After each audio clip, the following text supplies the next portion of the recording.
It's episode 187 of The Platformers, a show about games and nerd culture, and I am your host, Brian Barnett. I'm Joshua Mobley. No one has said anything yet. Why are you laughing? I don't know why he's giggling. I'm Chris I don't Shriver. know. I think it just happened because I mixed up the intro slightly, just ever so slightly. I did it differently, and that just made me laugh. It's been a long day. Yeah. It's been a long day. But this day is gonna. I don't know why I thought about this, but I'm very excited that I get to go to the dentist finally. Now that I'm vaccinated on Thursday, and that just popped into my head. Never excited about the dentist. It's it's one of those things. Do you guys ever have?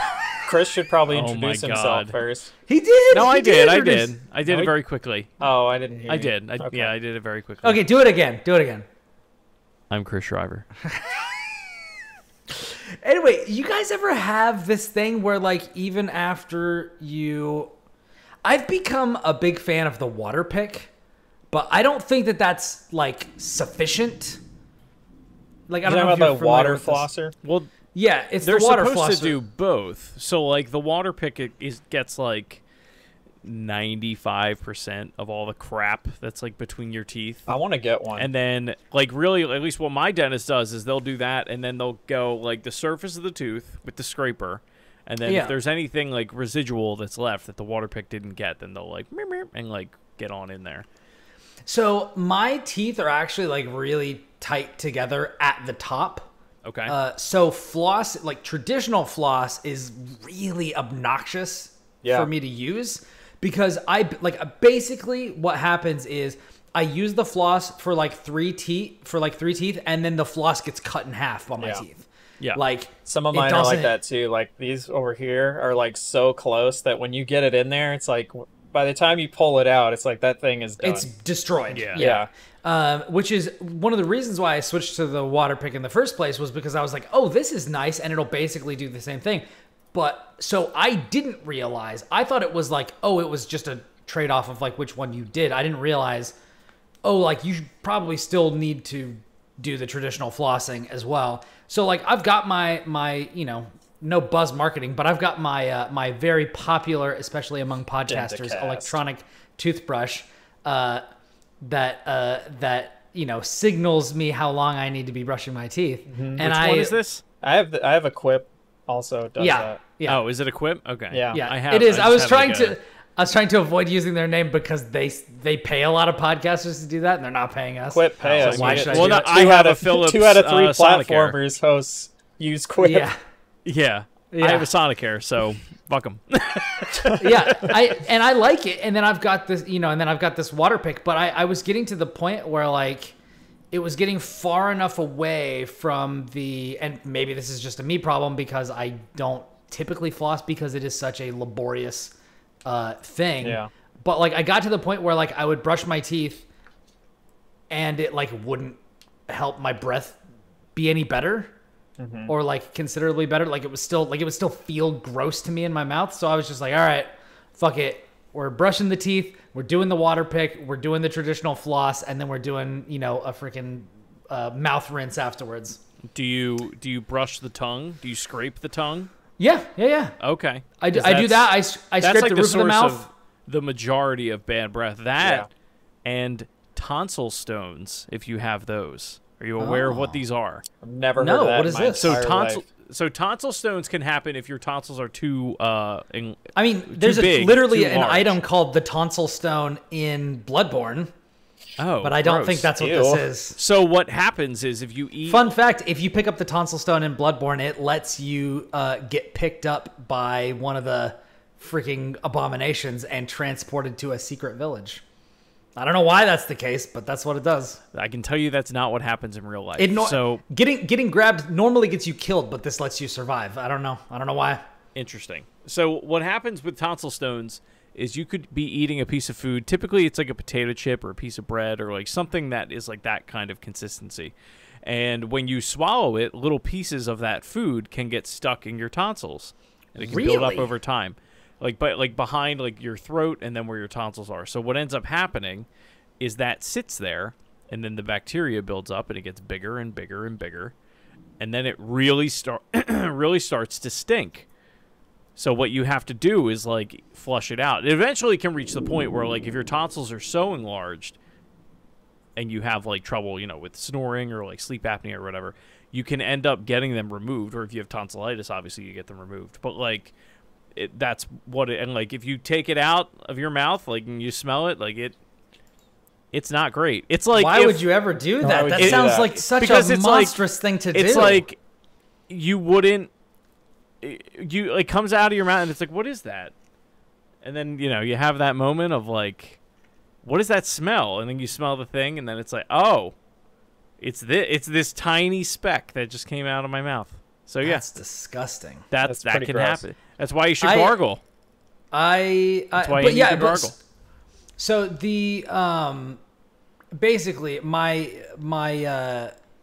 dentist is a very small one, and it's in a very weird place in the city, and they basically haven't taken any new clients in like over a decade because like their schedule is just full, and that's just what it is. Yeah. So it's like it's very exclusive. My dentist is very exclusive. Does your dentist welcome to the podcast within a podcast? But like basically, since like I didn't go before I got my vaccination, and once I got my vaccination, it's been this long until my appointment was like we made the appointment as soon as I got my vaccination, or as soon as I had my vaccination scheduled, and it's been this long. Yeah. Like until you and everyone else. Being able to get in there. Yeah. But yeah, it's crazy. Does your dentist have TVs on the ceiling? No. Mine does that. Mine that I started going to a couple years ago. They usually have either The Office, Parks and Rec, or Planet Earth on. Like every time I go in there. It's pretty great. 3 bangers. Yeah, I'm not upset when I'm at the dentist. Fun fact: I actually had an oral surgery that I had to have. They had to. So I had braces growing up because one of my eye teeth didn't come in. It was like trapped up here because my other 2 teeth were too close together. Yeah. And so they had braces to like split them apart. Otherwise, my teeth were really great. There was just not enough room for this one thing. It just didn't come in right. Yeah. But since I moved, fun fact, because I moved around so often, each time I would go to a new orthodontist, they'd be like, I don't know what the fuck this last guy was smoking, but this is totally wrong. So we're changing the entire way that this thing is going and adding like 2 to 3 more years onto the amount of time you have to have them. So I had braces for basically from secondary school all the way through high school, basically. Whereas you normally have them much less time, especially for as minor a thing as I had. But they had to cut away my gums to attach the brace to the tooth that hadn't fallen down to like really get it going. Down. Yeah. And while they had, that place, it was literally the only time I ever went to that place. It was in Singapore, and they had a TV mounted into the ceiling with a glass panel in front of it. And they had, oh my God, it was like, what was that movie about the submarine that gets destroyed and it gets attacked and they basically have to like lock away increasingly large portions of the ship and people die in it. It was like U-571. The Hunt for October. No, it's like the name of the boat. It's like U something. It might be U5. Yeah, U-571, 2000 film. Matthew McConaughey, showed John Bon Jovi. Yes, they showed that movie while I was having oral surgery. And I'm like, this is horrific. Why are you doing this? Why was this the choice? Why did you do this? It's pretty funny, though. Yeah. It's a good movie. It's just, I didn't want to see a bunch of people die while I'm being, like, cut into and, like, you know, all that sort of stuff. But I did think that was pretty funny. But yeah. There's the intro to the first 10 minutes of the show, just dentistry. I just remember getting my braces off and being like, my teeth are so slimy, and I don't remember them feeling that way. Oh, like, yeah, they were like, so smooth. That first day, you're just like, Yep. You're just like Just walking around like that. I told you Now guys somebody- I had teeth growing under my tongue, right? We've talked about that on the show. I think. what? No? What? Yeah, my dentist. Did you just say to me, Chris? My dentist when That's when just I was horrifying. I was in 7th grade and I was getting X-rays, and You were a I had- fucking shark? I had got. It gets better. I had gotten X-rays done because was getting my wisdom teeth out, and they were like, "Oh, let's take a look at this." We're taking your wisdom teeth out, and now we're also taking out your horror teeth. So they looked at the wisdom teeth, and they were like, "You have 5 wisdom teeth." So what happens is like almost like a baby tooth would, but like it's when you have wisdom teeth that are stacked on top of one another. So I had a set that was coming in, and then I had a set that was dormant at the bottom, underneath, I think on my right side. But while they're looking at the X-ray, they're like, "What is that?" And they like took more X-rays, and here under my tongue there were 2 teeth that would have popped out under where my tongue is at, and I would have been like a lizard boy. That's so weird. That is And insane. they took him out. Yeah. I don't like that. Yep. I don't like that at all. Not a Yep. fan. The mutants are real. I'm one of them. Mankind is evolving. I mean, they no longer matter, Charles. We are the future. We are the future. What I was was just it? talking What was about it? those movies. Mankind is evolving, Eric. Yes, into us. Like, I'm just imagining Chris with his 2 can we tiny talk about- sub-tongue teeth. Into us. Yes, Eric. Charles, they're evolving into us. The I two have of them- this accent because I can't put my tongue down, or it'll be cut by my Cut to shreds.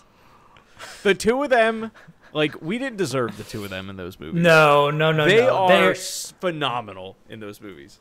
the 2 of them, and if I'm being honest, Hugh Jackman as Wolverine. Like, Hugh Jackman as Wolverine was also amazing. And I know that he's really like was. the star of those, but like, But he man. also, it's crazy watching those movies and watching his career get like progressively better, or like him become better as an actor. Because by the end of it, like they're just like knocking it out of the park. yeah, The 3 of them.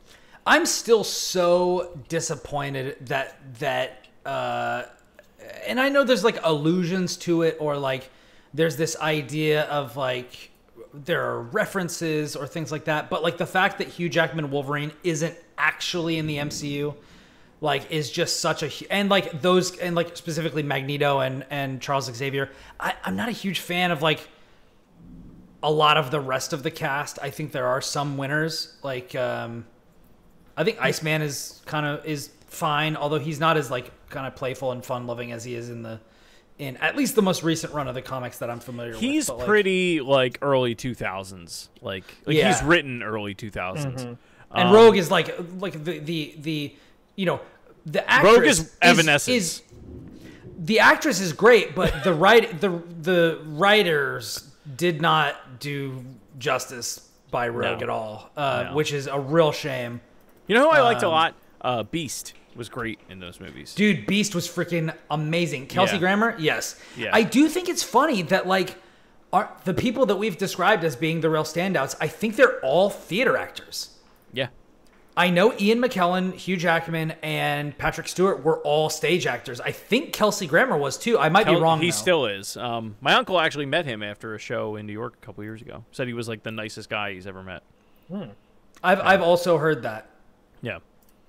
he's like really, really nice. But yeah, I think that's really funny that like in this comic book, which I mean, comic books are modern myths. Like, I mean, Josh has spoken extensively on this. Ad nauseum, let's be honest. Ad nauseum. But like comic books and comic book characters are modern myths, so it does make sense that people who have played things like, you know, King Lear or like Arthur or like all these different things would like be able to grasp and like bring a lot of that same gravitas to those roles. But like legit, Ian McKellen Magneto is maybe up there with like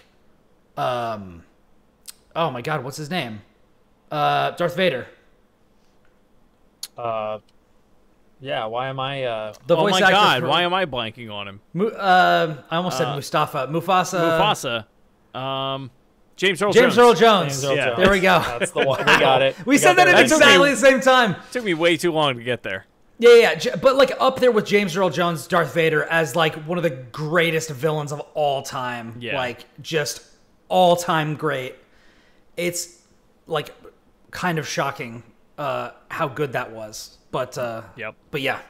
It's I've wanted the mutants to be, and I mean now I don't know if either of you did. Either of you see Black Widow? I just watched that. I did. Yeah. Not yet. But You there can, you can is spoil it if you want. I don't. there was is a fine. mutant in it, and I think they confirmed that it's the first mutant in the MCU. That But bear guy, right? Yeah, Ursa Major. Yeah. Yeah. He doesn't turn into a bear or anything like that. He's just a huge dude. Yeah. But like they refer to him by name. But like that is apparently like a way that they have said, hey, mutants, they're out there. They're coming. But yeah, that was. I had fun with it. It's Audrey was definitely triggered by that movie because it is not. I was talking to somebody and they were like, "Yeah, I'm thinking about watching it with my kids," and I'm like, "Do not under any circumstances let your children see Black I've heard Widow." it's not very like, kid friendly, in just because of the subject matter of like the origin of that character, and like her upbringing and things of that nature. I think this is easily the darkest Marvel movie. Wow. Think so? Yeah, you don't think so? Darker than The ol- Endgame? I mean, Endgame's got some pretty But messed up moments. Endgame is more abstractly dark. This is like specifically very dark. Loki gets choked out in the first 5 minutes. But this is like a whole movie. Yeah, but of this that. is like more relatable, right? Because it's like kids and This is family grounded. and stuff. Yeah. This is more down to earth. Yeah, this is like a whole Interesting. movie of that. Okay. Like, imagine if that scene from Endgame, but like that vibe for the whole movie. Jesus Not Christ. not for the whole movie, but like Not the whole movie. for Yeah, a I lot was of the like, movie. And let that's me. hyperbole if I've ever heard it. It is hyperbole, but like there are a number of scenes that are just as severe as that. Yeah. But yeah, and like even if we're not talking about the vibe of specific scenes, like the tone of it and the theme of it and the plot of it is incredibly dark. Yeah, it's pretty wild. I enjoyed it. It has like great action. It is. I feel like in everything that is not the super crazy darkness, it is about as Marvel as you can get, like with the over the top action, that sort of stuff. Yeah. Yeah. But I had fun with it. Nice. Yeah, I think we're watching it later this week. Cool. Did we all watch Loki? Yeah. Yes. Yeah. Did we like it? What do we think? Yeah. We're going Yes. full spoilers, people. I don't liked really it a care. lot. It's been almost a week. Okay, there we go. Yeah, Yeah. I was actually just talking to Audrey after we watched Black Widow. IGN Social, you may have done this, or you may have had a part in it. You may not have. But like the thing of like, hey, all of these new Marvel things in Phase 4 have introduced like new characters and things like that. Who do you like the most? And at the time when I saw that series of social posts go up, I hadn't seen Black Widow yet, and so I was like, oh, I don't know how I feel about Taskmaster or Florence Pugh's character. I think that's her name. Is it? Yeah. That's her name? Yep. Yeah. But like I thought she was great. Like she was definitely the standout in that movie for me. In Black Widow. And like, yeah, I like her a lot. But like I feel like out of all of the new things, each one of these has introduced new characters to the Marvel Universe, but I feel like Loki is the only one that has a substantial impact on the Marvel Universe as a whole. And it has a fucking staggering impact on the Marvel Universe. I don't... There are like... before going into like Infinity War and Endgame, there were like, hey, here are the like essential movies you basically have to watch for this to make sense. Right. But it wasn't all of them. It was like some of them.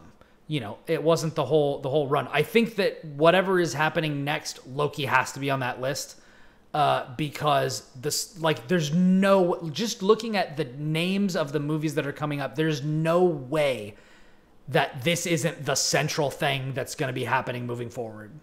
I mean, I think it's why we haven't seen the Spider-Man trailer yet. Well, that probably Doctor Strange and all that too. Yeah. Which like Doctor Strange and Spider-Man, and maybe to a lesser degree Spider-Man, but Scarlet Witch and Loki and Doctor Strange are definitely going to be central in what's going on. And I couldn't believe, I was like, oh, this character that they introduced in the last episode is like pretty crazy, like interesting, but like not interesting at the same time. I was very mixed. Who, Kang? Yeah, I didn't know that's who it was. I have no frame of reference for who Kang was. So when they were like, "Oh, this is He Who Remains," I'm like, "Oh, I watched some YouTube videos from this character, from this guy, this content creator. I forget his name. He's a black man, and he did one video where he was just in his kitchen, and he was like, "All right, I'm gonna be making a sandwich and telling you about the one below all." And I was just like, "All right, let me." So I was just like, it gave me vibes of like when I've watched all of his videos about like, here's why you couldn't introduce this character into the MCU because they would just be beyond broken. I think it was like they've got a series called like Beyond Omega Level and something like that. So like search for YouTube Beyond Omega Level and you'll find this person's channel. It's really, really great. This person knows are you looking up the name? I appreciate you, man. You're the best. I try. Comics Explained. Yes. This dude is amazing. And right after Loki came out, he had a big YouTube video explaining He Who Remains / Kang the Conqueror, which was great because I was like, I basically don't know anything about this character. And it looks like He Who Remains / Kang the Conqueror is going to be the next Thanos level threat. Except more because the context we got through Loki is basically Thanos isn't shit because that guy had the Infinity Stones and this guy can create places where the Infinity Stones have literally no power whatsoever. Yeah. And also there's a drawer of them. Yeah, and when they came in the last episode and Miss Minutes was like, "Do you want a new timeline? He'll give you want the Infinity Gauntlet? You can have it." Like these things that like completely changed the entirety of reality are nothing to Kang. Like he can just do that whenever he wants. Like, and having this sort of like it really does highlight how much the stakes have been raised. I think the most exciting part of this character, or these characters, I should say, going forward, is going to be seeing the acting chops on that actor. He's and good. The way he's phenomenal, and like the way that he's going to be able to portray different versions of that same person based on whatever reality he's from, will be very cool to see. I mean, even seeing like Tom Hiddleston as Loki. In a bunch of different capacities, like was really, really cool. But even that was like tiny snippets. Like in theory, and I don't know that they would do this, but like you could have him be like the central villain of several movies moving forward if they wanted to do that. Yeah, totally. And I've never been in that position. Yeah, it's and I think based on how things went with Thanos, I actually think that that's a really good move because Josh Brolin's Thanos is like, we were talking about great villains earlier. Like he's up there. Yeah. Like, yeah. And I think that it's really interesting to,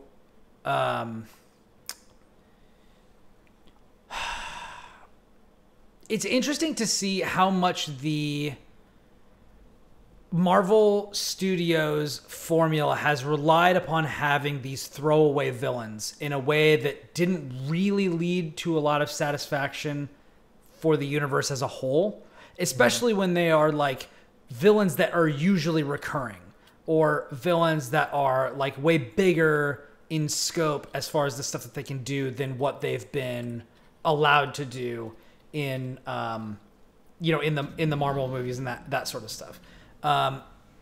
Like for example, like Ghost is in like Ant-Man and the Wasp 2 or Ant-Man and the Wasp, and Ghost is like a Spider-Man villain, but like we can't use her in Spider-Man because she's gone. You know what I mean? Like, Well, she was gone. Or yeah. Yeah, but that's just it. Like, it cracks that door open a little bit to say, like, we could bring back some of these characters if we wanted to, and we can do whatever we want. Like, they'll have different portrayals if they wanted to do it. Like, yeah, it's that free game at this point. That and a lot of the older actors can like retire from it, and yeah, it's still like, and you could bring in a different character, right? Yeah, that is a really interesting point. I did not think about that.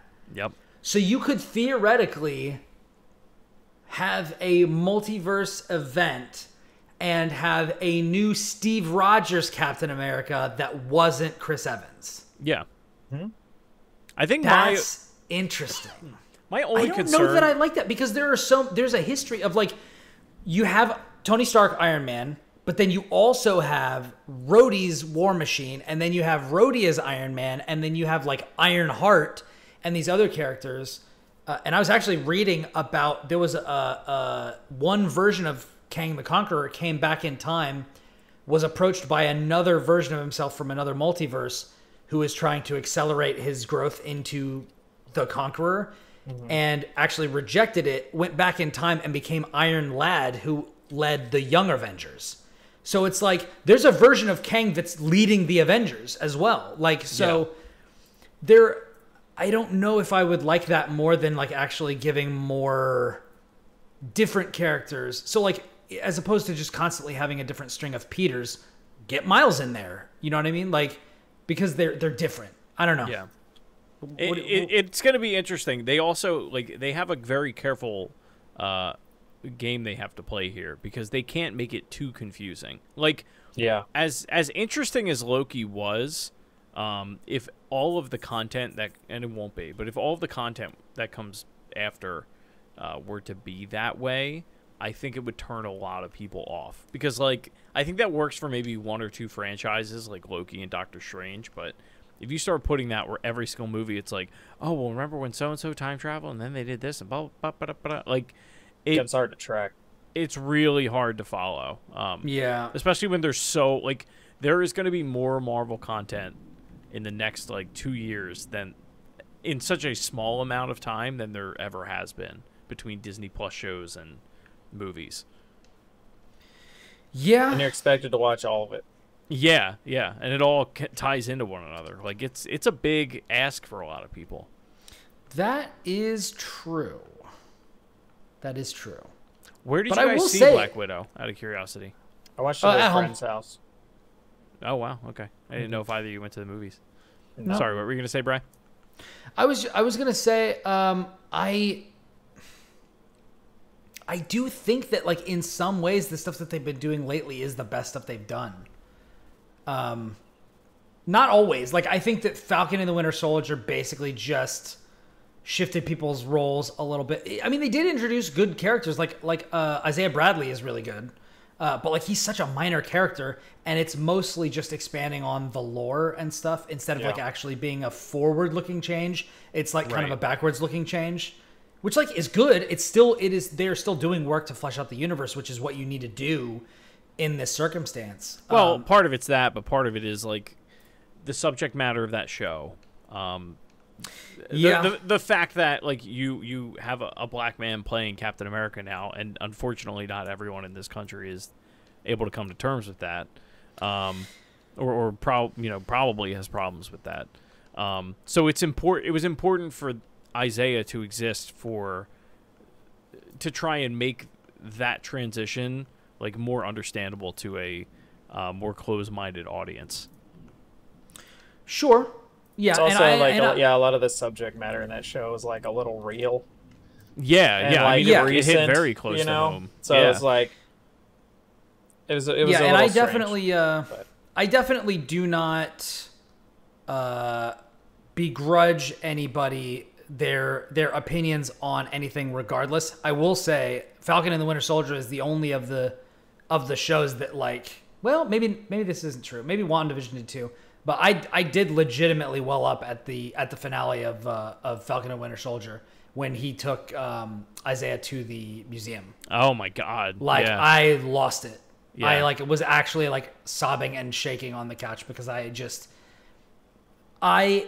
even I, as a white man who is just kind of tangentially aware of the ridiculous levels of injustice that Black people have experienced in this country, was powerfully moved by that. So I can't even imagine what it would have been like to be someone who's experienced that stuff firsthand, to see that and how powerful that would be. Like, that's whoever wrote that scene, like, well done. Yeah. So like, even though I feel like that, like things like that, I'm just like, yes, like, you know, that is awesome. Things like Black Widow. Black Widow covers something else, like human trafficking and other stuff like that, like in those sorts of ways, where it's like Marvel isn't just popcorn stuff anymore. Like, well, I think they know that. I think part of it is they know that they have such a wide net. Like, they're like it's like the biggest, you know, franchise, you know, maybe probably next to Star Wars, maybe bigger at this point. I don't know, Josh, you could tell me.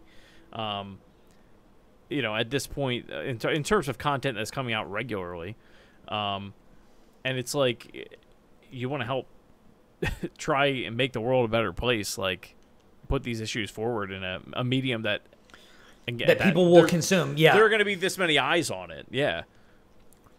Yeah, that was like when I went to the theater and saw Black Panther, and I saw so many people. Like, the theater, I live in Houston, and so it's a very, I think it's like the second most diverse city in the United States after New York. So like, and I saw a ton of people at my local theater who were dressed in traditional African garb, and it was awesome. Yeah. And just to have these sorts of touchstones, and where people can like come and make something their own, you know. It's important.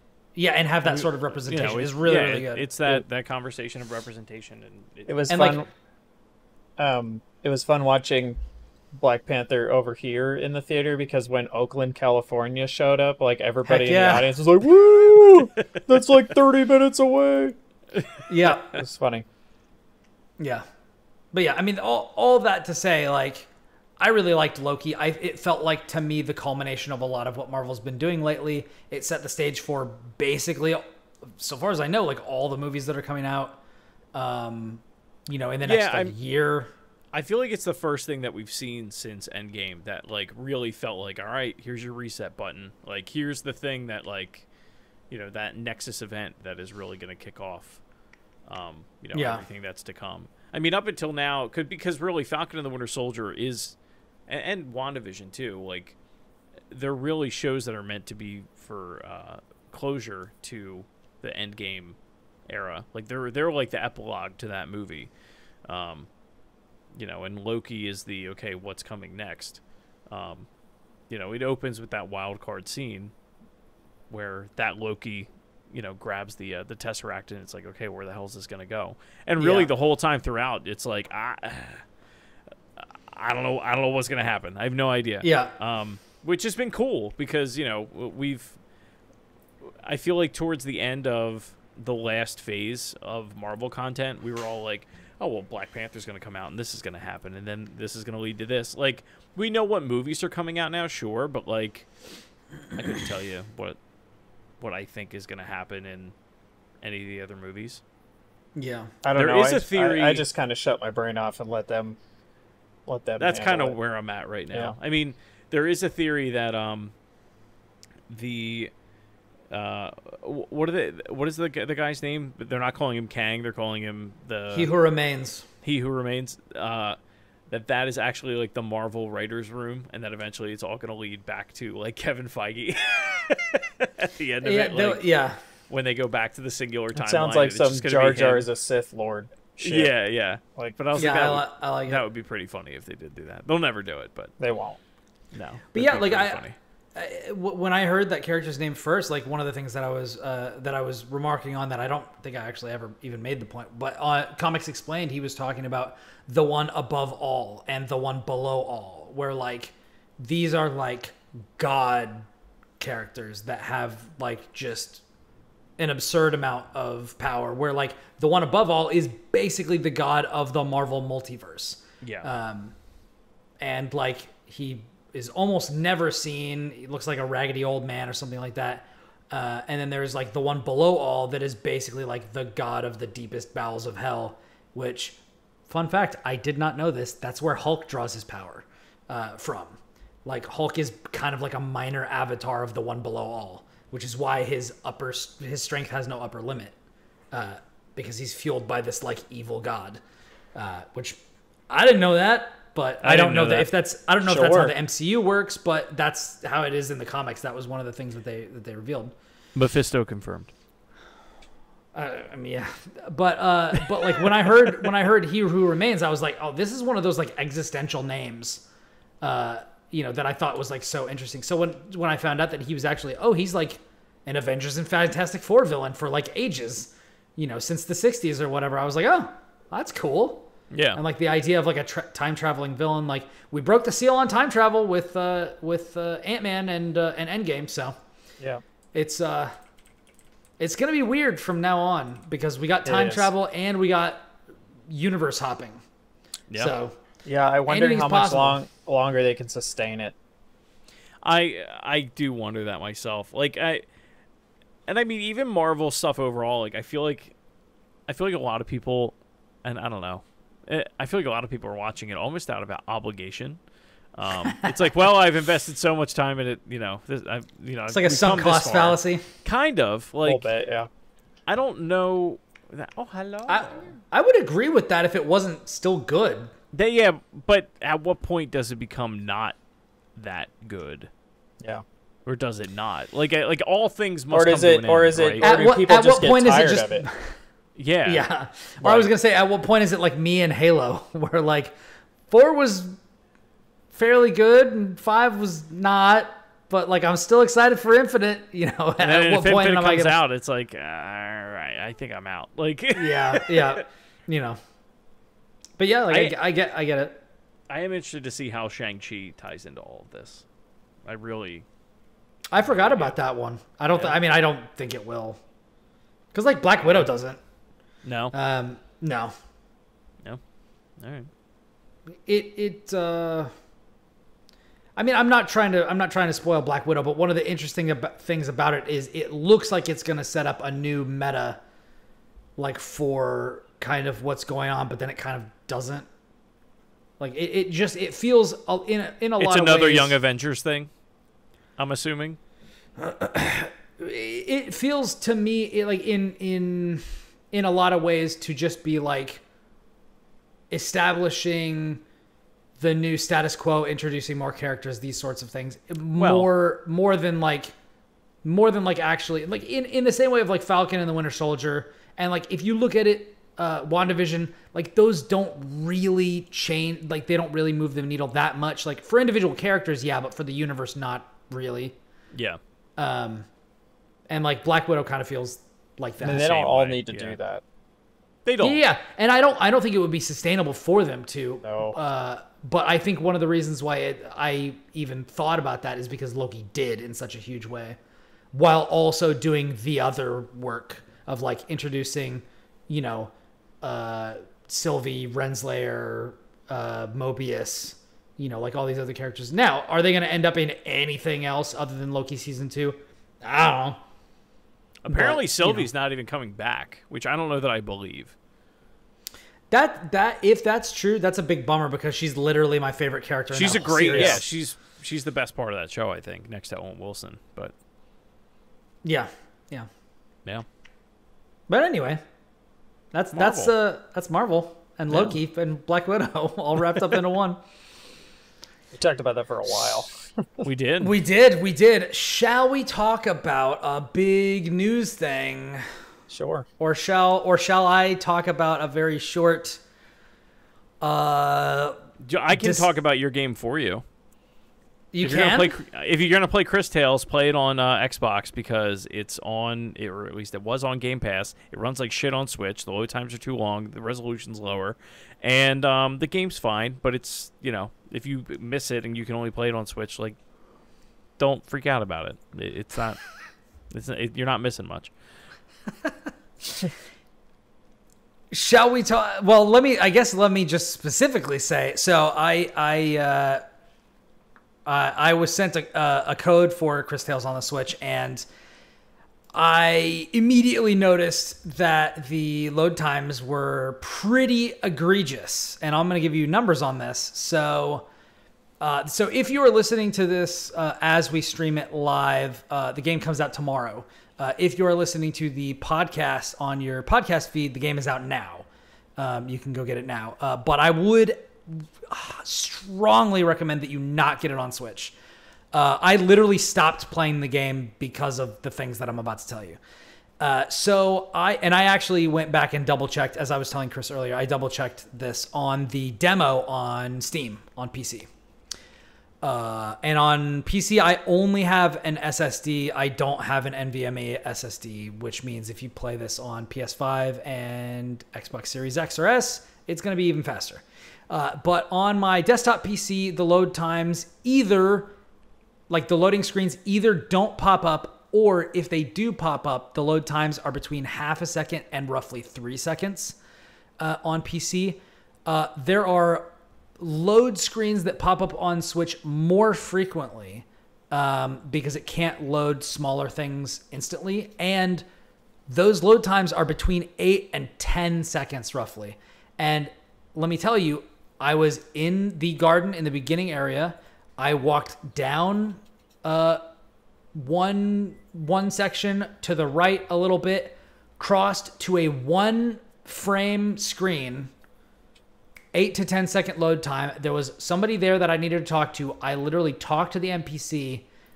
A short little thing happened, and then I walked back and had another 8 to 10 second load screen to basically walk 20 feet and talk to one person. And I was like, all right, I'm done. I think that's enough because of that. Because it happened like it would be, I would do something and then it would be a load screen as I transitioned to another area. And then it would be a loading screen to load a cutscene that would then have another loading screen after it. And Jesus. It's just like, what was it? What was it? Was it PS1 where it was like the load times to get into Chrono Trigger's menu was like 6 or 7 seconds? Oh, that or port? something? Yeah. It's like that. Oof. It's like that. So I'm just going to go ahead and tell you, don't play the game if you want. I forgot to grab the episode where I actually did it, but I talked about the Cris Tales demo because I played the whole demo. Harry actually just said, he was like, the demo is phenomenal. It's a shame to hear that it doesn't run well on Switch.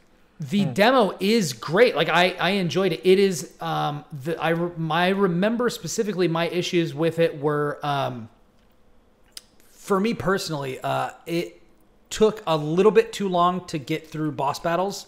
It was one of those situations where there are different phases to boss battles in games. Like they're meant to test your adaptability and test your learning. So you can be like, okay, I'm going to try this. Okay, that didn't work. Let me try something else. But once you find the thing that's working, a good developer and good pacing will mean that you only have to prove that you can do the thing you need to do, like the quote unquote right thing or a right thing for a short amount of time. And then the boss fight is over because you've proved that you can conquer it and that's it. And the period of time for which you have to repeatedly do the right thing to exploit the mechanics for these bosses was a bit longer than I would have liked. And other than that, I think the writing is kind of not tropey, but like kind of caricature-y. I was gonna say like middle school or high school level. Like it's not a game for my age. Yeah. It's YA. There's some good YA out there. There is. I wouldn't diminish but it. Look at you, Dark Crystal. Yes. But and I'm trying to not be too these are not objective faults with the game. Like if you played through it and that doesn't bother you, awesome. This game does some really interesting things that I do think you should check out. I will just say, don't get it on Switch. Like this might just be a situation like Bloodstained, where it was just like, this is just not the experience that you want unless this is the only thing you have. But like, it got very annoying very fast with those load times. It will be on Game Pass tomorrow. Okay. Yeah, I mean, then if you've got that, why not? Like that will definitively be a better version of the game, especially if I recall correctly, it's optimized for Series S and X, right? Yeah. So and PC. Yeah, so there's going to be like probably no load times at all. Yeah. Which will be awesome. So that would definitely be the way to play that, which is really a shame because this type of game is a game that would benefit a lot from the form factor and portability of the Switch. Like this would definitely be a thing of like, I'm going to sit down for like 5-10 minutes. I'm out and about. Like this is a turn-based game. It's not Twitch-based. It's not reaction-based. It's not going to be, it doesn't run poorly, like as far as like performance or how it looks. Like it looks great. It runs well. The only thing is like those frequent load times and the length of those load times was just too much. So I didn't even get to the end of the demo section of the game before I was just like, I can't. I'm not subjecting myself to 30 to 40 hours of this. Yeah. Especially when a good chunk of those hours will be loading. Will be load times. Yeah. Yeah. It's not worth it. So I am throwing in the towel almost immediately after the fight began because of that. And I will probably end up just playing it on Game Pass then. Yeah. If I play it, I'm still focusing on like Hitman and some other stuff. But this really highlighted the shortcomings of the Switch, along with my previous experience with Disgaea 6.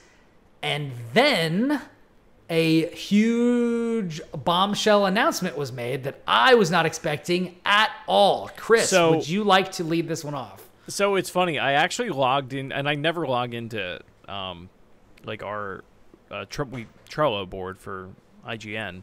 Like I never log into it during the week.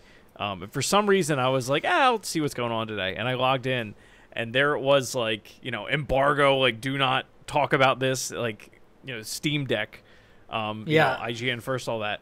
And I saw it like that morning, and I was like, oh my God, like this is amazing. Like I can't wait to see more about this.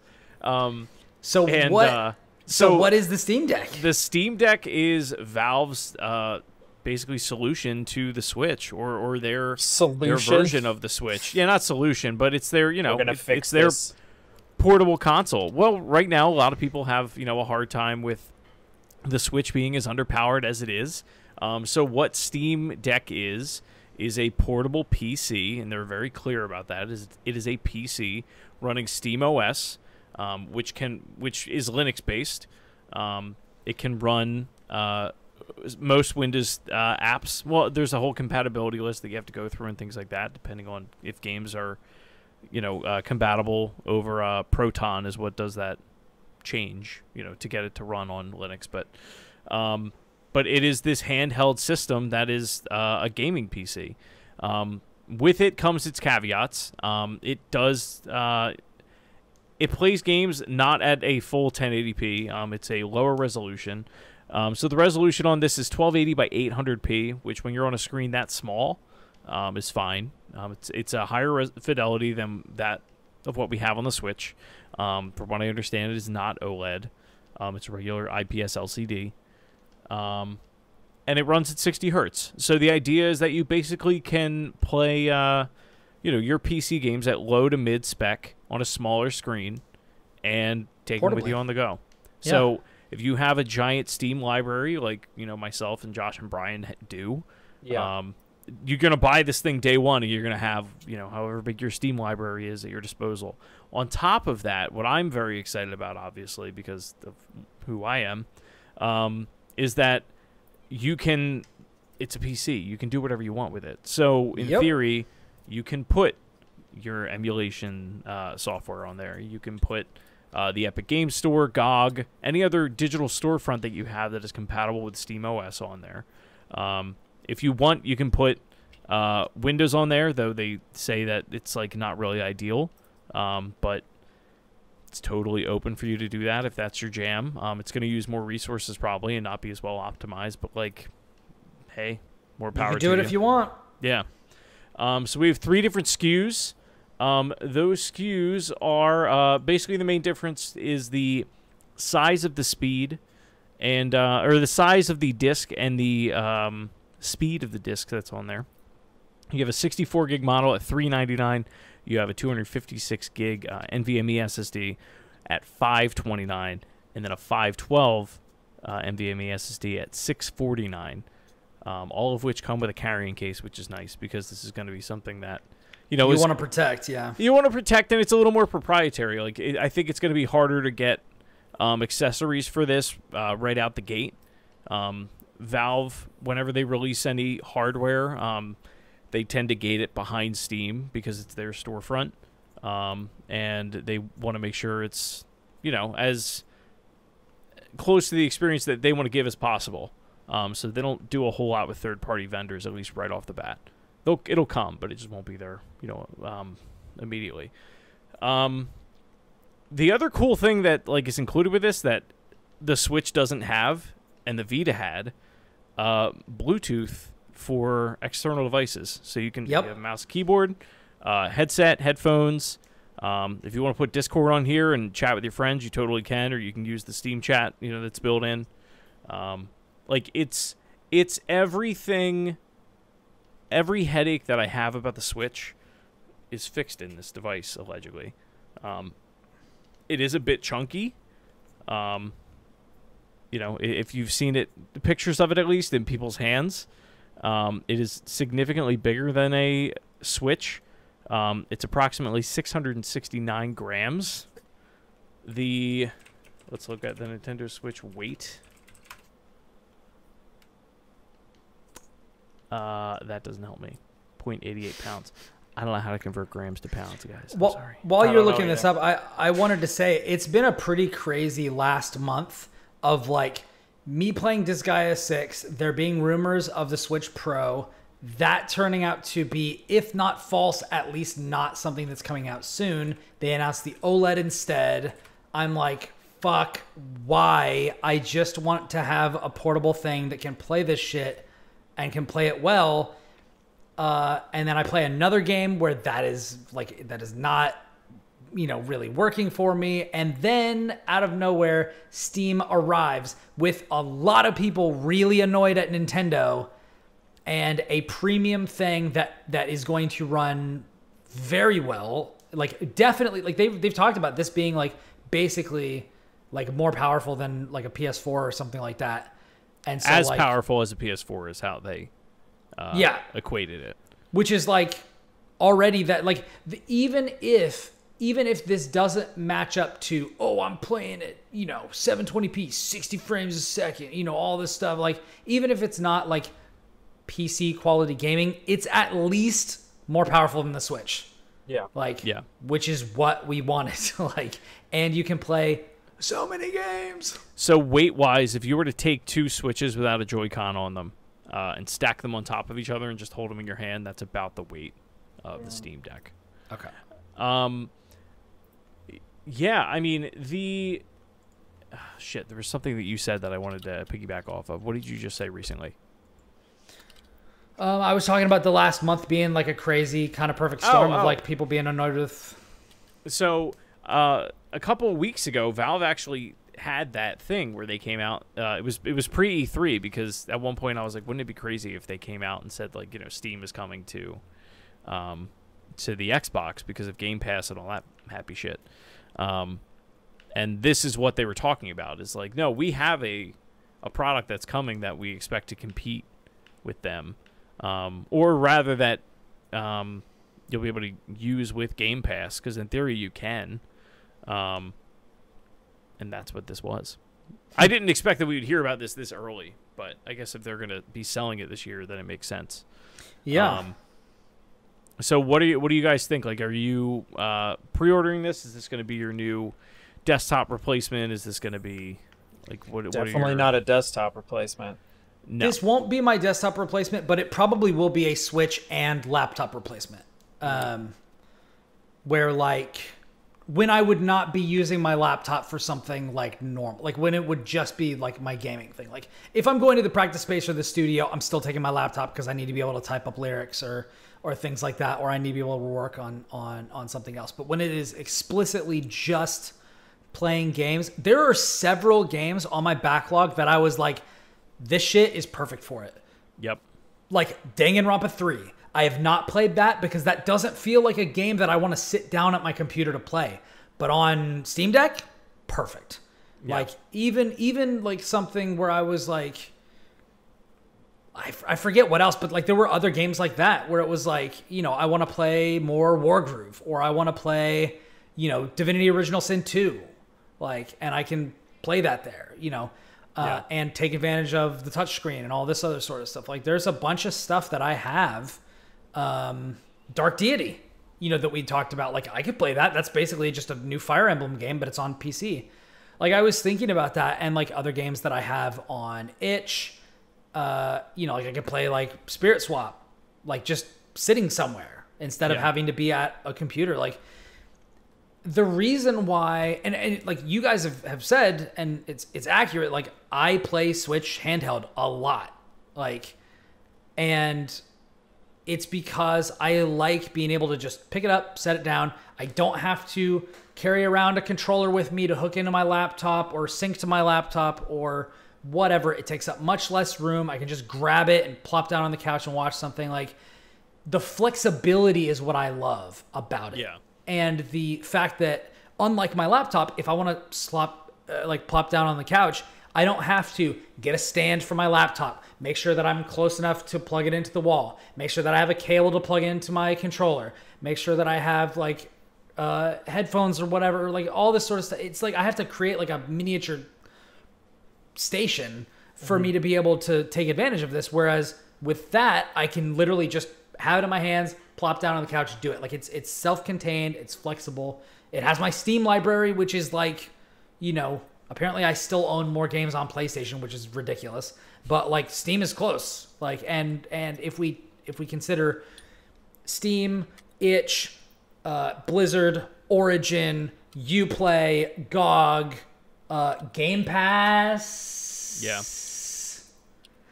Game Pass. The problem with Game Pass that I think you'll have, or that we'll all have, really, is I don't expect it to work. Yeah, I'm expecting there to be a lot of issues, like day one. Yeah, but didn't they say they wanted to work those out? I'm sure they obviously, want to. Yeah. Yeah. No, I mean, I think there's going to be a lot of shit that like. And Brian, I'm going to say this, and I don't mean this by any to offend you in any way. There's going to be a lot of shit that like I'll find that I'll be like, okay, I get why this doesn't work, and then you'll find and you'll be like, this is a fucking nightmare, and like you'll just like freak out over it because like it doesn't work the way it did in the beautiful mind. Like, I mean, I have just to be perfectly clear. So I reserved the top, like the highest model of this. For myself. I've not paid for it yet, but I paid the $5 registration fee and all that sort of stuff. Yeah. And I'm planning on getting one, if for no other reason than I want this to become a thing. So I am well aware that like this is the first of hopefully many. And that because it is Valve, and because Valve is talking about wanting other people to get in the space and making it very clear in these videos of like, yeah, anybody can license the Steam OS for nothing, like, and pay no money and just basically make the hardware and stuff. Like, I want this to be a thing. I love handhelds, and the fact that the only option we have now is this underpowered piece of crap, like, is obnoxious to me. And it's not a piece of crap. It's done a lot more than other handheld machines have done before it. But it paved the way. Like the Switch is the first. Paved the way, and the Switch walked so that these other machines could potentially run. It's also like 5 years old, right? That's what I mean. Like it's getting old, you know? Yeah. It is what it is, but there's not much we can do about it. Clearly because Nintendo won't make an upgraded model. Yeah. Which is fine. No, I mean, I think there's going to be a lot of like I can tell you right now, I'll be shocked if this thing works with Game Pass on day one. It will I don't work. think it will at all. It will work with cloud streaming. Guarantee you it works with cloud streaming because you can run that out of a browser.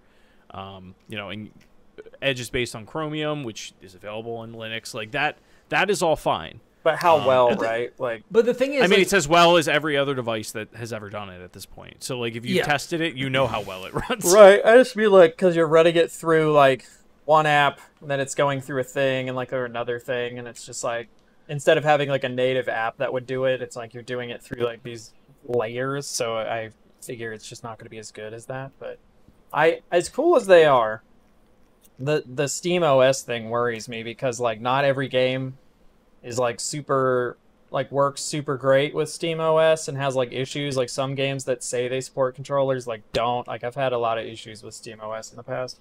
So that stuff worries me right off the bat, where it's like, in theory, yes, you buy this thing and then you boot up and you're like, oh, I have my hundreds of Steam games, but in reality it's like maybe you got like 50 of them, because the rest of these haven't actually been like program for Steam OS. And then also it's like, yeah, if I load Windows on this, like who's to say that I can even control Windows? Because like I assume that there'll be a way for me to just plug in a keyboard or something to this thing and like be able to manipulate it that way. But like there's going to be all these little hoops and hurdles, and I don't think people are going to be able to be like, day one I'm going to buy this thing, put Windows on it, and then just put whatever I want on it, and it's going to all work fine and be great. Like it's going to be a very gradual process. And I think day one, some people will probably be slightly disappointed because it won't quite do everything that they want it to do right out of the box yet, if that makes sense.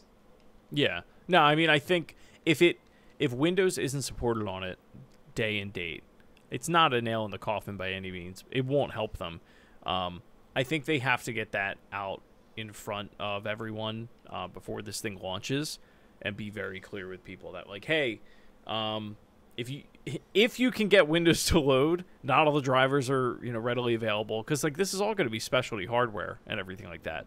Yeah. I imagine the way that it's going to work is those touchpads will be your mouse, and then it'll be the on-screen like Windows 10 keyboard that they put in like every tablet and everything like that. Yeah.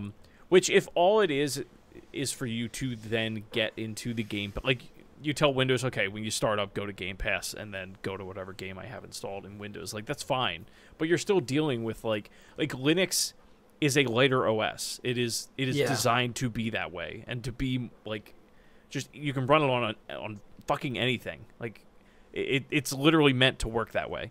Yeah. And it gets the most out of the hardware as humanly possible. Whereas Windows, it's like it's got a lot of headroom. Yeah, there's just a lot of bloat. Like it's been getting stacked because it's meant to do like everything. Years. Yeah.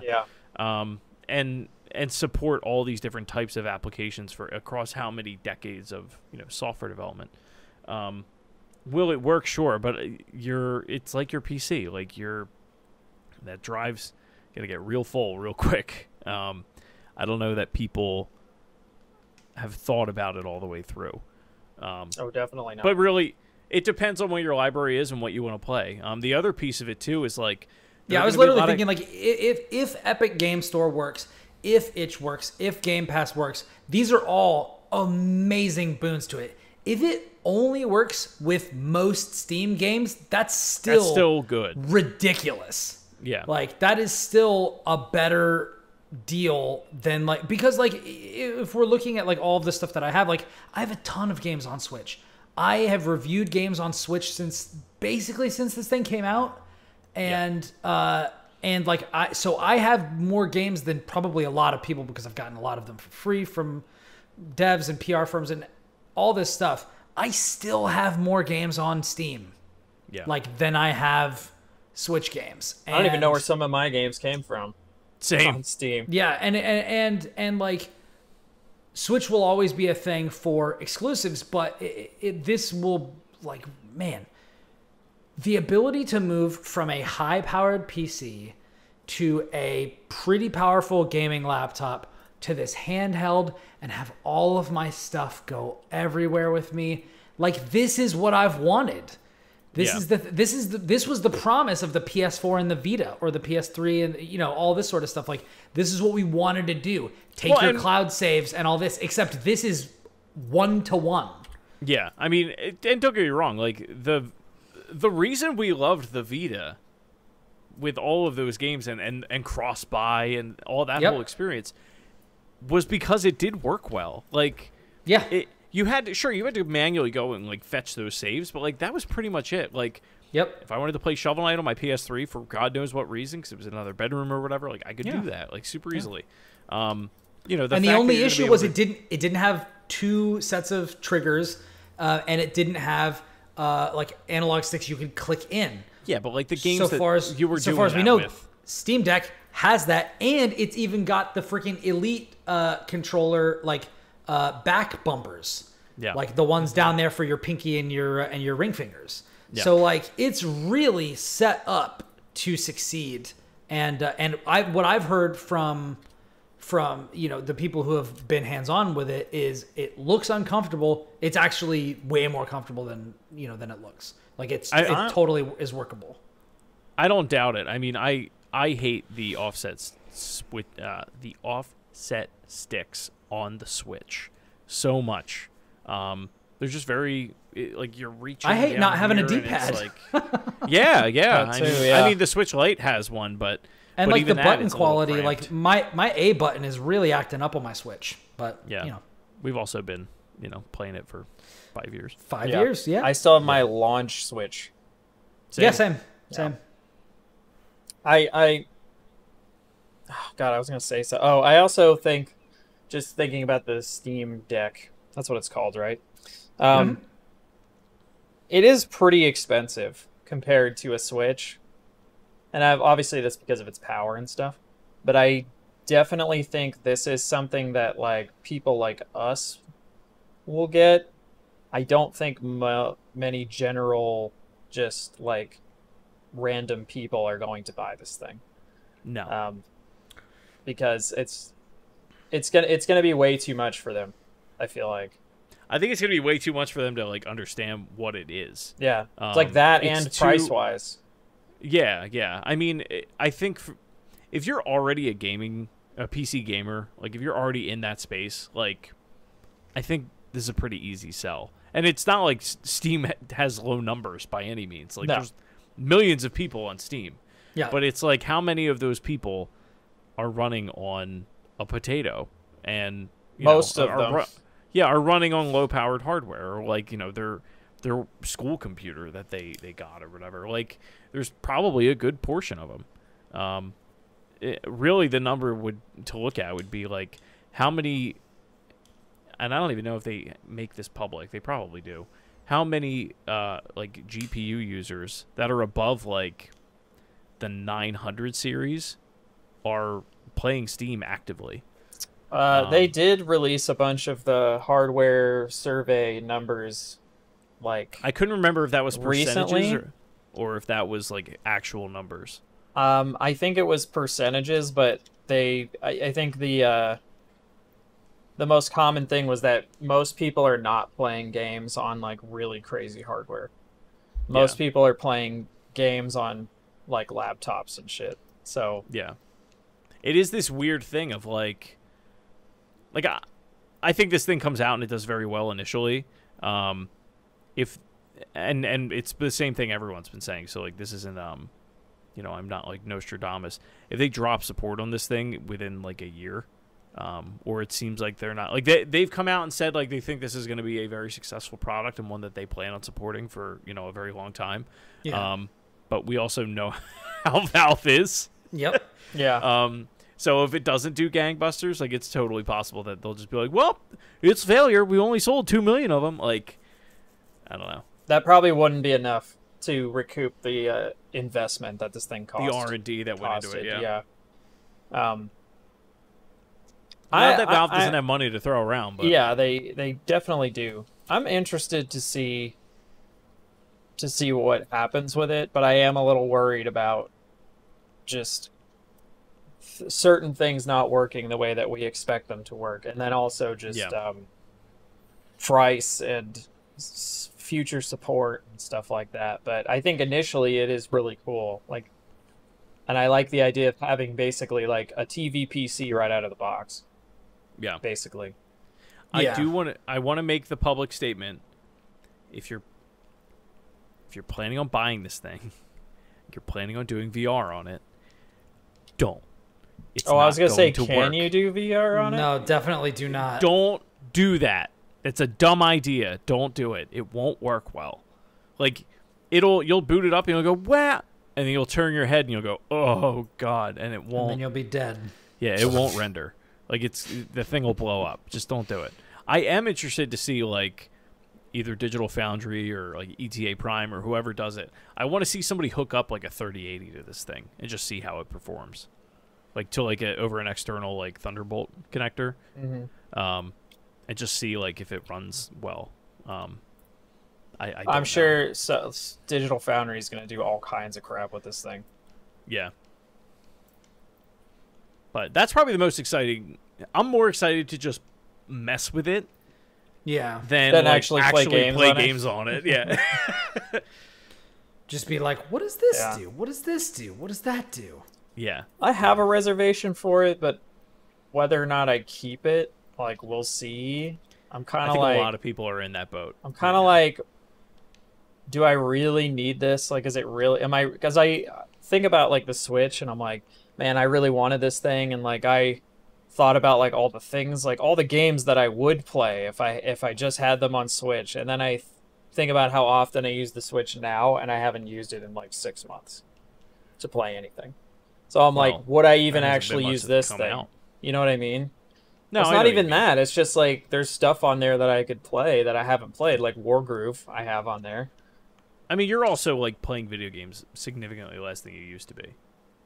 I guess, yeah, but So Harry in chat just said he was looking, and it looks like you only have 30 days to cancel the reservation. I think the way that it works is if you don't, you have up until 30 days until, that I could be wrong, 30 days up until the release or shipment date. And then after that, if you cancel it within that window, they take that $5 that you put it down for reserve, and they put it back into your Steam wallet. But then once it ships, like sell it on eBay, you'll make double the money on probably. It. Yeah. Yeah. It's probably not far off. Yeah. Have you guys seen that? Like what they're going for right now, like the reservations and everything? It's actually ridiculous. Yeah, it's absurd. Hold on. I'll look it up. Steam. Well, then even if I don't get one, I'm definitely not going to cancel because I'll just sell it.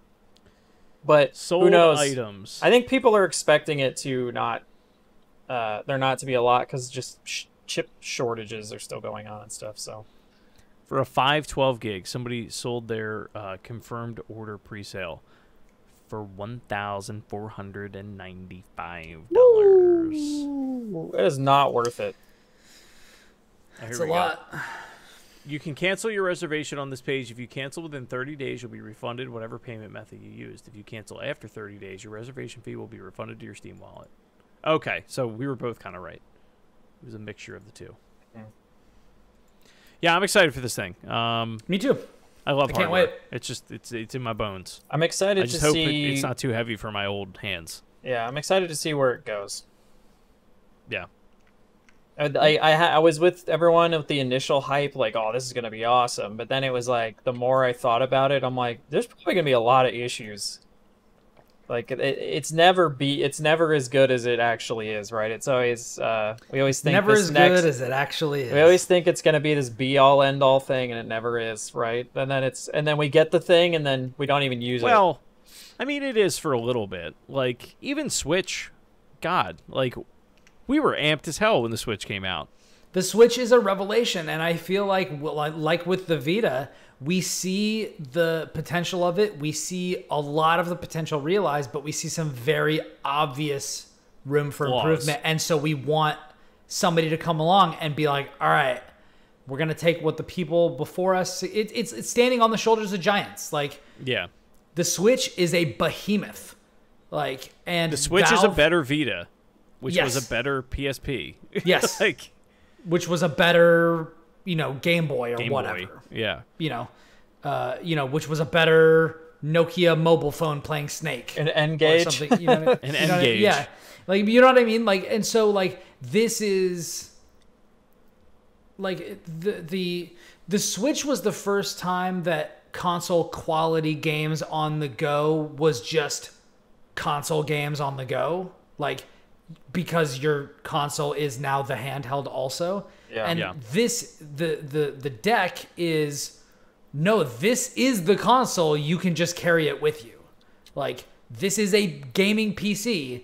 You can just stick it in the back pocket of your Jinko jeans. I was like, there's And no only- pockets on Earth that are going to fit this thing. And then I found some that were. Dude, the back pockets of my old jeans would definitely fit this thing, for sure. I could have put. Let me just tell you this. I could put 4 Steam Decks in the back pockets of my old Jinko jean pants. Wow. All right. Because the pocket there were 2 layers of pockets for each butt cheek, and each one went below my knees. Oh my God.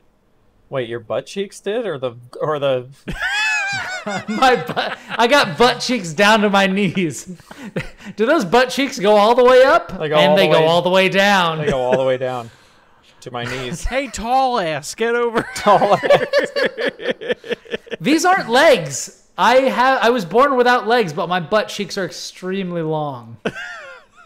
Isn't that all that legs are? Just really long butt Just cheeks. really long butt cheeks that terminate. They are where in the a butt curvaceous connects. space. You know? Yeah. Yeah.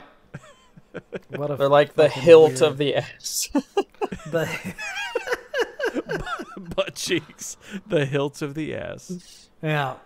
Oh man. Well, yeah. So I mean, that's about the size of it. Did we have anything else we wanted to cover before we wrapped up? I just have quick impressions of Skyward Sword. Sure.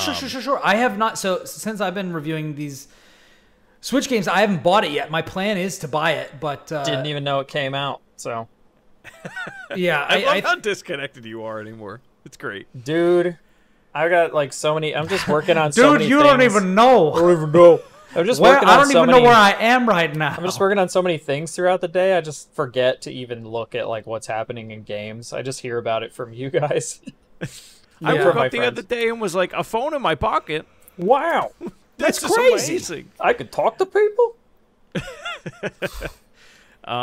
So Skyward Sword is not that good of a Zelda game, but it's a different Zelda game. Like the first like 2 hours. You're of it, really selling me on it. Yeah, it really No, sounds like, like something I want think to play. I think it's worth playing for sure, but it took me a while to like get to how I wanted to play it, and it's not surprising. So we were away all weekend. I played it a little bit in the car, a little bit, on the couch on the Switch Lite. It's fine handheld, but like the controls, like obviously this is a game that was on Wii. It was very heavily centered around the idea of motion controls, which I'll get to in a minute. But you can tell all the little like areas in which they had to make like changes or improvements in order to get this thing to like work from a control standpoint, like just the control scheme in general. I think like performance wise, it runs great, both in portable and docked. But in like the hour or two that I did portable, I was like, this is not like Breath of the Wild. You would,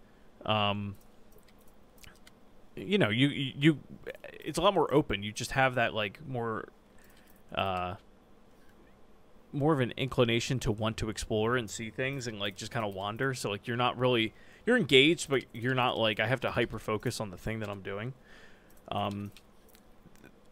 Handheld Skyward Sword, it almost like gets it in its own way. Or I found myself like fighting with the controls in handheld mode more than I would have liked.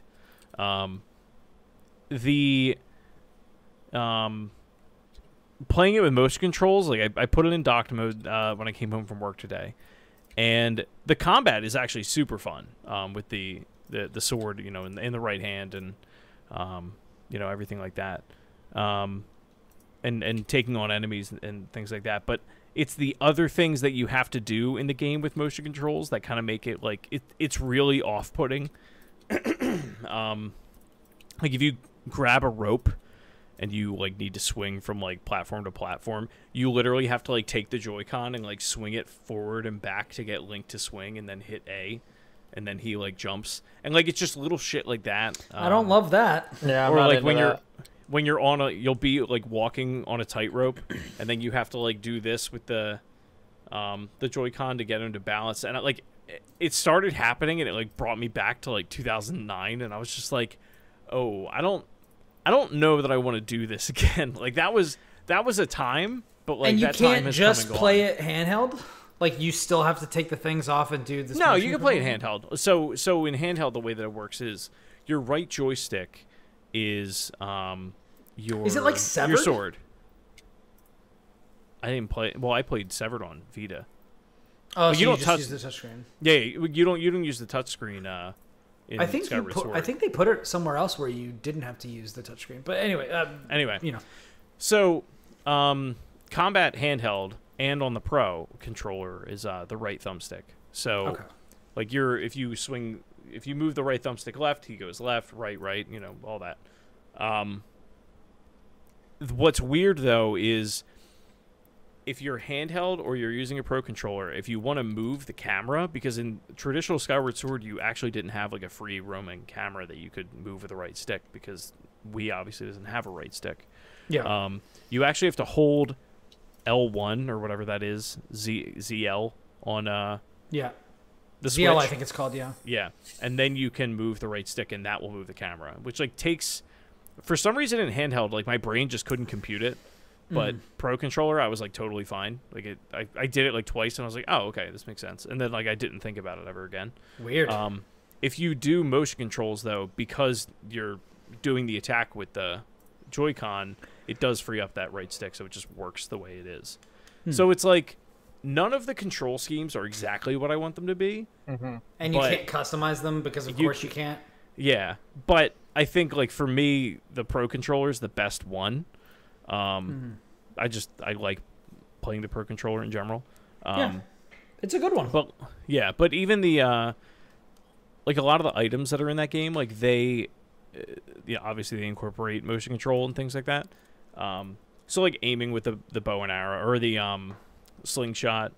There's like a beetle weapon that you get to like solve puzzles and stuff. Oh, I think I saw that. I think that was like the big takeaway that I had at the time of like, oh, there's a beetle in this game. Yeah, so like on Wii, you would let it go and you'd kind of like move the Joy-Con or the Wiimote. Is it like a and drone? You'd, like float around and stuff. Kind of, yeah. I think you like hit objects with it or like cut ropes or whatever. So like the puzzles themselves Cut the rope. Freaking great game. It is a great game. Like the puzzles themselves are different, but they're not that challenging. It's just like a different way to play Zelda. Does it get kind of boring, or is it still like engaging? No, like I'm engaged for sure. I'm more to just, be like, married. I'm more kicking myself that like I didn't just wait till I got home to play it docked with a Pro controller, because like those the opening hours of that game, like I love the relationship that Link and Zelda have. Like I think Groose is a great character. I love the world of just like Skyloft when like you're being introduced to all those people in that town and everything. You sure are saying a lot of words. I know. A lot of places. But like, I mean, this will make sense to me once I start playing the game. But yeah, there's a lot of just like really sweet moments between the two of them that you don't get in other Zelda games. And even Breath of the Wild. Yeah, it's just different. Like there's just there isn't another Zelda game where like their relationship is the way it is in. Like they're like teenagers in this, which is kind of cool. And they like know each other. Like they grew up. So they're like all what? Like they're all horned up or something? I don't know. They're just like they're like flirty with one all another. horned up. And Oh, so kind of. It's kind of, yeah. Like it's really cute.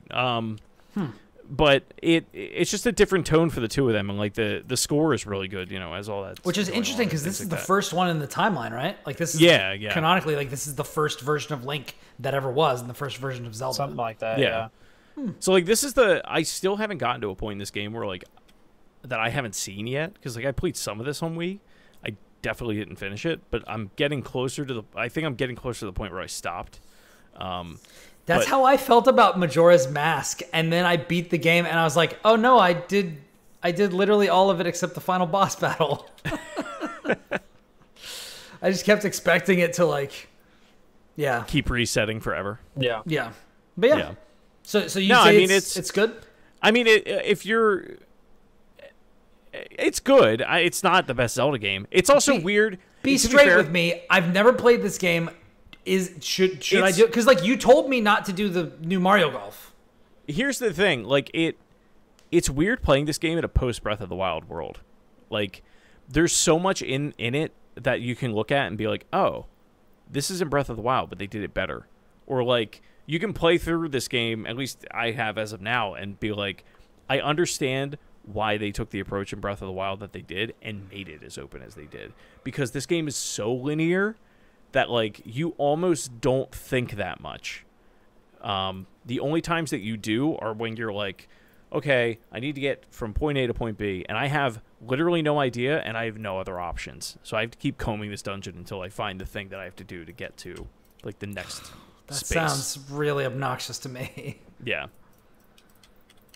I mean, I'm enjoying it. I'm enjoying it now more than I was in handheld mode. But it's not like a spectacular Zelda game. It's just not. Like I'm not gonna lie to you. But it is a Zelda game. It's like eating like okay pizza. Still it's pretty good pizza. Pizza. Yeah, it's still pretty good pizza, but like you could have gotten this pizza. You could have gotten Breath of the Wild. I've had pizza. some pretty bad pizza. I also have had some pretty bad pizza, but most of the time, it's still pretty good. Still pretty good. It's not Spirit Tracks. Yeah. That game's pretty bad. That's a bad pizzeria. Yeah. Spirit Tracks. Cool. Are we done? Shall we wrap? I believe so. Alrighty. I believe I can fly. Speaking of Toon Squad. I still have to watch that. Do you? I haven't seen it. Last night. I haven't seen it. I'm not gonna. Yeah, I'm skipping it. No, I'll watch it. My niece last night was like, I stopped over. She was like, come watch it with us. Don't go. I was like, I have to watch it with Aunt Jess. You were like, I've heard it's basically a giant ad, and I'm like, nah. Yeah. I'm good. Yeah. I'm good. I get advertised too much as is. Yeah. Anyways, thank you, ladies and gentlemen, and people of all kinds, for listening to episode 187 of the Platformers. Oh. If you've got thoughts or topics that you'd like us to cover for the show, or anything else, hit us up on social media. Doing great. John just called you out, Brian. So I don't know why your video feed has been exceptionally glitchy. It's been really bad, and I don't know. We don't know why it's been doing that, but like it's been getting really bad lately. But he goes, Brian seems like he's in a certain dating sim with all that video glitching. A certain dating sim. Hey, let me just tell you, it's not Brian anymore. It's just Monica. But yeah. I mean, that's. I need to figure out if somebody knows what causes this. Hit me up because I really want to fix it. And might be your cable. Just happened. Like I don't know what it would be though. Like the cable that I'm using for my video. My camera is literally brand new, and it was doing it on my older one as well. But I don't know. Maybe the port. Yeah, the it's actual USB port. Okay. Yeah, I'll try. I'll swap it. Or it could be another device that you have plugged in that could be interfering. What are you doing, kid? Maybe. I'll figure it out. But I appreciate the call out. It's pretty bad.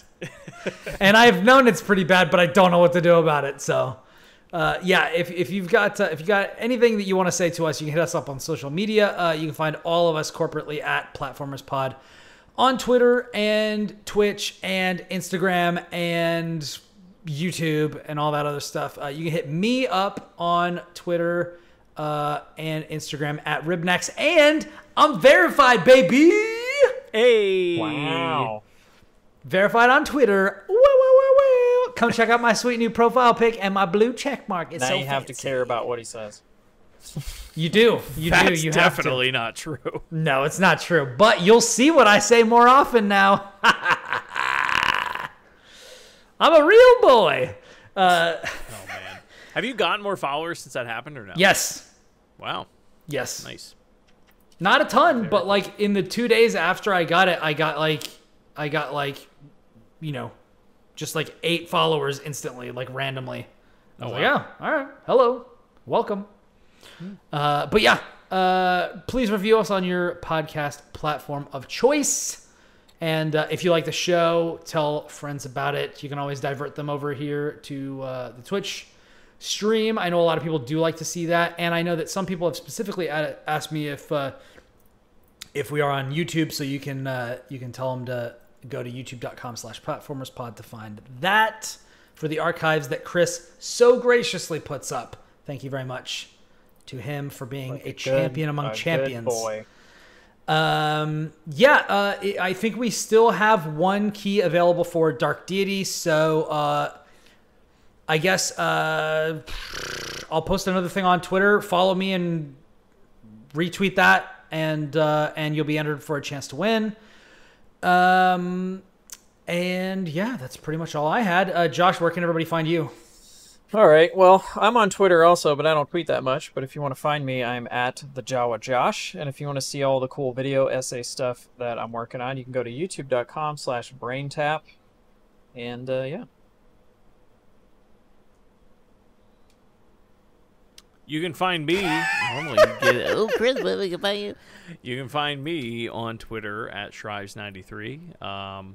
Again, I don't think I tweet that much. Maybe I do. It depends on the day. Depends. I tweet enough for the 3 of us. It depends if I'm feeling feisty enough like at all. or not. But no. Yeah. I tweet occasionally, very occasionally.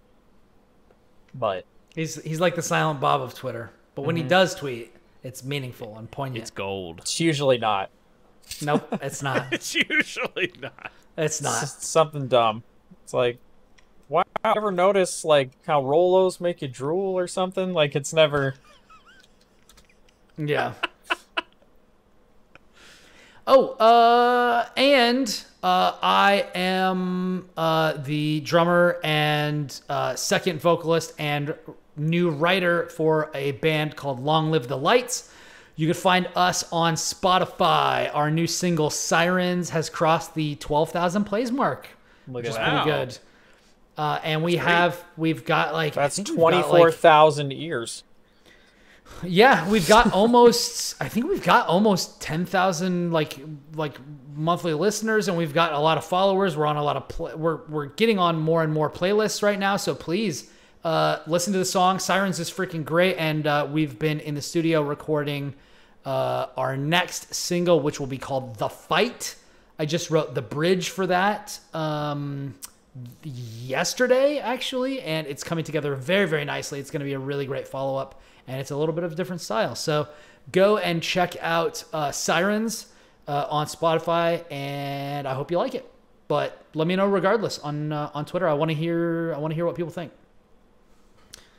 But yeah, that's pretty much all we got for this week. So thank you all for listening. From everybody here at the Platformers, we hope that you have a wonderful week and stay safe out there, because until next time, we are out. Boy. Boy.